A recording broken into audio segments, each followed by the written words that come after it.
gente, tudo bem? O vídeo de hoje é sobre polaridade e é uma continuidade do vídeo de geometria molecular. Então, a gente fez no vídeo anterior algumas análises, estudos sobre como identificar a geometria e agora a gente vai descobrir a implicação dessa geometria na polaridade da molécula. Então, dá uma olhadinha aqui. De novo, eu vou começar com esse exemplo que é o dióxido de carbono, o CO2. E o que eu vou olhar nessa estrutura? Depois que a gente descobriu a geometria, eu vou lá na tabela periódica, também tem vídeo de propriedade periódica para vocês darem uma olhadinha, e descubro quem é mais eletronegativo desses elementos participando da ligação química na construção dessa molécula. Comparando carbono com o oxigênio é mais eletronegativo. Isso significa que na ligação covalente, que é o compartilhamento de elétron, o oxigênio pega um pouco mais para próximo dele esse elétron compartilhado. Lembra, é sempre par de elétron. Então tem um elétron do carbono, um do oxigênio, e aí eles compartilham para que os dois consigam estabilizar o octeto. Como o oxigênio é mais eletronegativo, esse parzinho fica mais perto dele. Só que eu tenho um oxigênio numa ponta e um oxigênio na outra ponta, né? O átomo central é o carbono. Então, o que acontece? Eu tenho uma ligação polar entre carbono e oxigênio.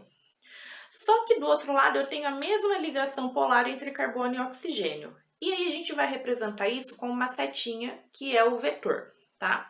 Então, eu tenho um vetor indo para a esquerda e eu tenho um indo para a direita. Os dois com a mesma intensidade. Por que os dois têm a mesma intensidade? Porque a ligação química é exatamente a mesma. Carbono, oxigênio, carbono, oxigênio. Significa que um indo para a esquerda e o outro indo para a direita, a gente vai fazer uma análise de quem está puxando mais. Os dois com a mesma intensidade, um para a esquerda e para a direita, ninguém vai ter força. Significa que esses vetores vão se anular.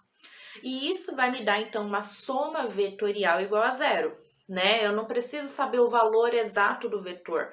Eu só sei que, como os dois têm a mesma intensidade em sentidos opostos, eles se anulam, portanto, a soma é igual a zero.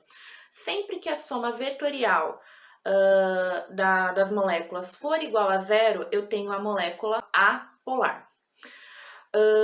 Quando a gente tiver uma análise vetorial como essa aqui em cima, que é a da água, já é um pouquinho diferente. A gente começa da mesma forma, né? Identifica hidrogênio e oxigênio.